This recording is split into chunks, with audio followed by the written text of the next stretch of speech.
Hi guys, welcome back to another tutorial video. So in today's video, I'll show you how to fix panic moving during the hunt phase in Meccha Chameleon. So if you keep getting caught because you move too much when the seeker is nearby, just follow along.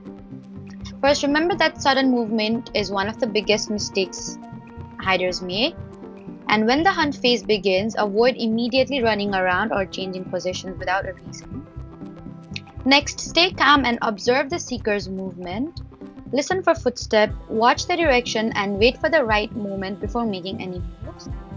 If you need to reposition, move slowly and only when the seeker is far away. Another important tip is to avoid moving after you have already found a good hiding spot. Many players reveal themselves because they panic when seekers get close. Instead, you need to trust your camouflage and stay still.